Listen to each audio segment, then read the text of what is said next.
Lahore high court کی chairman Tehreek Insaf Imran Khan کو پیش ہونے کے لیے آخری مہلت۔ عمران خان حفاظتی ضمانت کی درخواست سے متعلق سماعت میں مقررہ وقت پر عدالت نہ پہنچ سکے۔ سابق وزیراعظم عمران خان گھر سے عدالت کے لیے روانہ ہو چکے ہیں۔ راستے میں ٹریفک جام کی وجہ سے تاخیر کا سامنا ہے۔ دوران سماعت وکیل عمران خان کا موقف، درخواست ضمانت پر عمران خان کے دستخط نہ ہونے کا اعتراف کرتے ہوئے درخواست واپس لینے کی صدا کر دی۔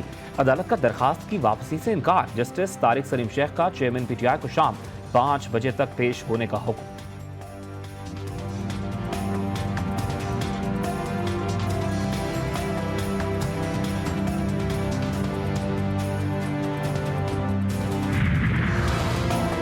آڈیو ویڈیو لیکس کے تدارک کے لیے چیئرمین تحریک انصاف عمران خان نے chief justice of Pakistan justice Umar Ata Bandial کو خط لکھ دیا۔ معاملے پر گزشتہ برس اکتوبر میں دائر آئینی درخواست فوری سماعت کے لیے مقرر کرنے کی استدعا کر دی۔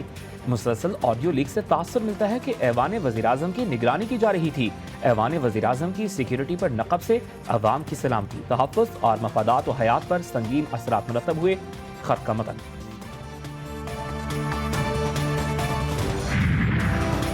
کپتان کو فورن فنڈنگ کیس میں گرفتار کرنے کا فیصلہ۔ ایف آئی اے نے عمران خان پر ہاتھ ڈالنے کے لیے کمر کس لی۔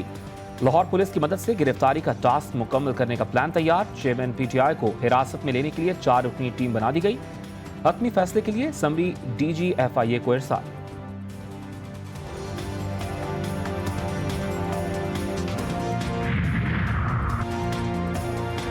عمران خان کو انسداد دہشت گردی کی عدالت سے ریلیف مل گیا۔ پی ٹی وی اور پارلیمنٹ حملہ کیس سے دہشت گردی کی دفعات خارج۔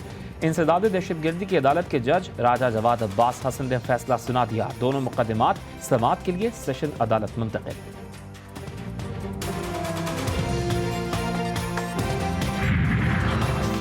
پنجاب اور خیبر پختونخوا میں ضمنی انتخابات کے معاملے پر مشاورت۔ الیکشن کمیشن آف پاکستان کا آج ایوان صدر میں بلائے گئے اجلاس میں شرکت سے انکار۔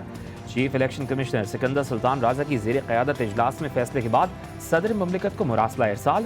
گزشتہ روز بھی آگاہ کر چکے ہیں کہ مشاورتی عمل کا حصہ نہیں بن سکتے۔ الیکشن کمیشن کا اعلامیہ۔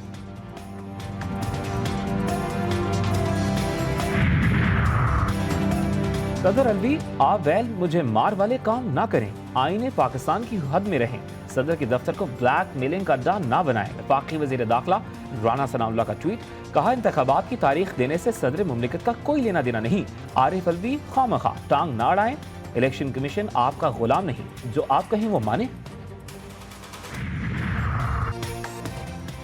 ضمنی انتخابات کے لیے کوئی مسئلہ نہیں اور جنرل انتخابات کے لیے سیکیورٹی مسئلہ، یہ تو کھلا تضاد ہے۔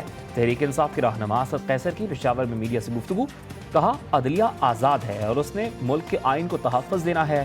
بولے جیل بھرو تحریک ملک میں آئین کی حکمرانی کے لیے کی جا رہی ہے، ہمارے پاس احتجاج کے سوا کوئی راستہ نہیں۔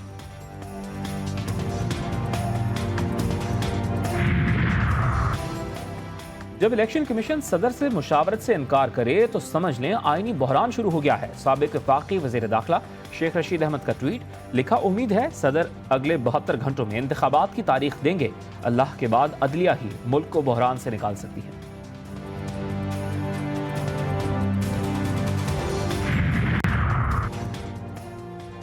الیکشن کمیشن کی ذمہ داری انتخابات کرانا ہے مگر وہ پرچے کرا رہا ہے۔ سینٹ میں قائد حزب اختلاف شہزاد وسیم الیکشن کمیشن پر برس پڑے، بولے اسمبلی تحلیل ہوتے ہی 90 روز میں انتخابات کرانا ہوتے ہیں، اسمبلی کے انتخابات کرانے کے بجائے مشاورتیں کی جا رہی ہیں۔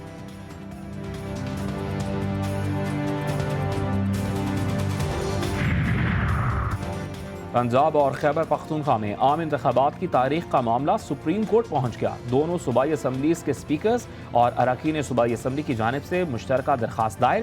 اسمبلیوں کی تحلیل کو 1 ماہ سے زائد وقت گزر چکا ہے۔ گورنرز آئین کے مطابق انتخابات کی تاریخ کا اعلان نہیں کر رہے۔ صوبائی گورنرز کو انتخابات کی تاریخ کے اعلان کا حکم دیا جائے، درخواست میں موقع۔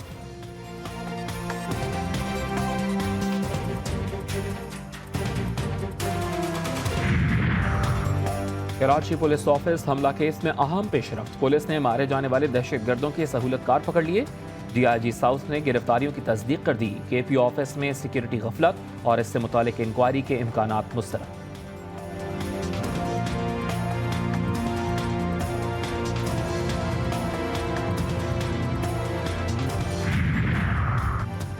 یونیفارم کے بغیر کسی کو ہتھیار اٹھانے کی اجازت نہیں دی جائے گی۔ کراچی پولیس آفس پر حملے کے بعد وزیر اعلیٰ سندھ مراد علی شاہ کا اسمبلی میں پالیسی بیان، کہا اسلحے کی نمائش کرنے والوں کے خلاف سخت کارروائی کی جائے گی، ان رجسٹرڈ گاڑیوں کو تحویل میں لیا جائے گا۔ بولے کہ پی او واقعے کی تہہ تک پہنچیں گے۔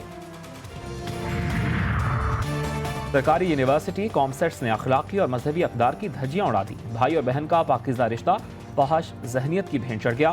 یونیورسٹی کامسیٹس میں انگریزی کے پرچے میں غیر اخلاقی اور فحش مضمون شامل۔ پرچے میں مقدس رشتے سے متعلق فحش مضمون لکھ کر طلباء سے اس سے متعلق سوالات کیے گئے۔ یونیورسٹی انتظامیہ نے معاملے کا نوٹس لیتے ہوئے پرچہ بنانے والے لیکچرار کو معطل کر دیا۔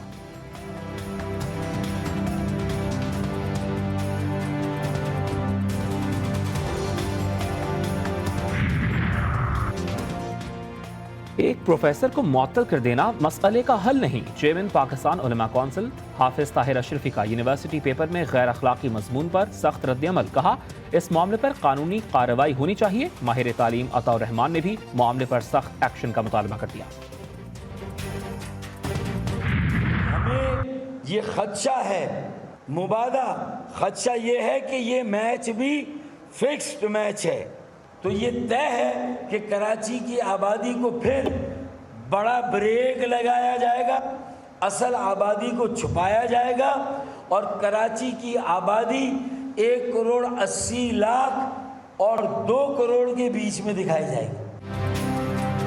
7ویں مردم شماری شروع ہونے سے قبل ہی متنازع ہو گئی۔ MQM پاکستان کے senior deputy convener Farooq Sattar کہتے ہیں 2017 میں کراچی کی آبادی کو لاپتہ کیا گیا تھا۔ ایک مرتبہ پھر ہماری آبادی کو 1,80,00,000 سے 2 کروڑ تک رکھنے کا میچ فکس ہو چکا ہے۔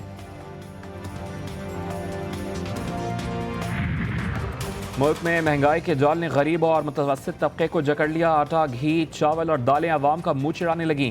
دودھ کی قیمت بھی دن بدن بڑھتی رہی۔ مرغی کا گوشت اور سبزیاں بھی عوام کی پہنچ سے دور ہونے لگیں۔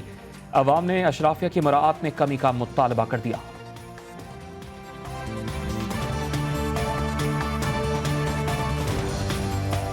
ہر چیز کی پرائس بڑھ گئی ہے، ڈبل ہو گئی ہے۔ اب یا تو کھانا پینا کھائیں گے یا پھر بچوں کو پڑھائیں گے، تو خدا کے واسطے ابھی نیکسٹ جنریشن کو کم سے کم جاہل نہیں بنانا ہے، پڑھائی کے لیے پیسے بچنے چاہیے بس۔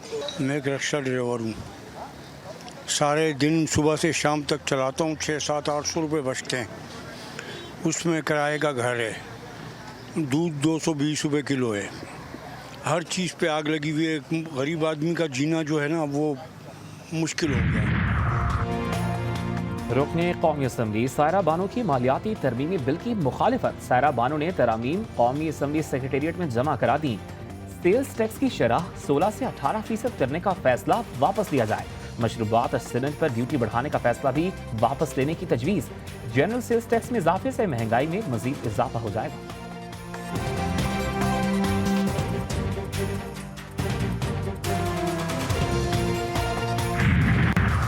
ڈرگ ریگولیٹری اتھارٹی کا غیر معیاری ادویہ ساز کمپنیز کے خلاف بڑا ایکشن۔ ڈراپ نے متعدد کمپنیز کے لائسنسز منسوخ کر دیے۔ غیر معیاری ادویات کی تیاری میں ملوث کمپنیز کو ادویات کی پیداوار اور ترسیل فوری طور پر روکنے کی ہدایت۔